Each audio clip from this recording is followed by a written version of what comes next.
दोस्तों, क्या आप सोचते हैं कि ताजमहल सिर्फ एक प्यार की निशानी है? अगर हाँ, तो आज की यह कहानी आपकी सोच को हिला कर रख देगी। ताजमहल का एक ऐसा रहस्यमयी पहलू जिसे सुनकर आपके रोंगटे खड़े हो जाएंगे।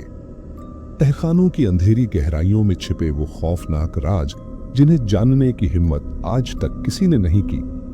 लेकिन इससे पहले कि हम इस डरावनी कहानी की शुरुआत करें, इस वीडियो को लाइक करना और हमारे चैनल हिस्टोरिक टेल्स को सब्सक्राइब करना मत भूलिए, क्योंकि हम आपके लिए ऐसी ही रहस्यमयी और डरावनी कहानियां लाते रहते हैं। और हाँ, बेल आइकन को भी दबा लें ताकि हमारी हर नई कहानी की घंटी सबसे पहले आपके पास पहुंचे।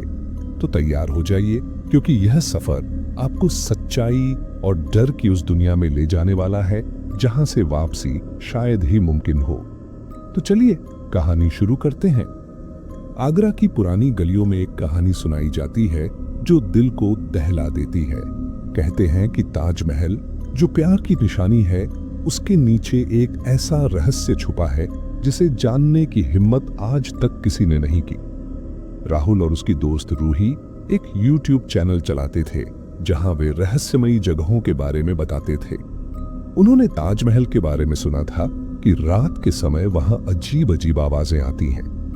कुछ लोग कहते थे कि वहां पर छायाएं दिखती हैं, और कुछ का मानना था कि ताजमहल के तहखाने में आत्माओं का बसेरा है। एक रात राहुल और रूही ने ताजमहल के भीतर घुसने का फैसला किया। वे जानते थे कि रात को ताजमहल में जाना गैरकानूनी है, लेकिन उनके पास किसी गार्ड से मिला एक नक्शा और चाबियां थीं। आधी रात को वे चुपके से दीवार कूदकर अंदर गए। ताजमहल की खूबसूरत सफेद दीवारों के पीछे सब कुछ शांत था, लेकिन माहौल में एक अजीब सा भारीपन था। वे उस दरवाजे तक पहुंचे जो तहखाने की ओर जाता था। जैसे ही राहुल ने चाबी घुमाई, एक ठंडी हवा का झोंका आया और रूही ने महसूस किया कि किसी ने उसके कंधे पर हाथ रखा, लेकिन वहां कोई नहीं था। जैसे ही दरवाजा खुला, एक अंधेरे रास्ते ने उनका स्वागत किया।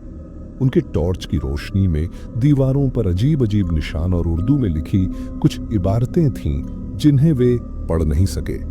तहखाने के भीतर एक बड़ा हॉल था। वहां एक पुराना पत्थर का ताबूत रखा था जिस पर लाल धब्बे थे। रूही ने कहा, यह खून जैसा लग रहा है। तभी उन्हें किसी के रोने की आवाज सुनाई दी। वे आवाज का पीछा करते हुए एक और दरवाजे तक पहुंचे। दरवाजा खोलते ही उन्होंने देखा कि एक औरत सफेद साड़ी में बैठी थी। उसके बाल बिखरे हुए थे और चेहरा बहुत डरावना था। वह फर्श पर बैठी थी और कुछ बुदबुदा रही थी। राहुल ने डरते हुए पूछा, आप कौन हैं? औरत ने सिर उठाया। उसकी आंखें खून जैसी लाल थीं। उसने कहा, तुमने दरवाजा क्यों खोला? अब तुम बच नहीं सकते। औरत ने उन्हें एक कहानी सुनाई। उसने बताया कि वह मुमताज की दासी थी। मुमताज के मरने के बाद मुझे भी उसके साथ जिंदा दफना दिया गया था। तब से मैं यहीं रहती हूँ। और उसने कहा, जो भी इस तहखाने में आता है उसकी आत्मा हमेशा के लिए यहीं की हो जाती है। इतना कहकर अचानक वह औरत गायब हो गई। राहुल और रूही भागने की कोशिश करने लगे।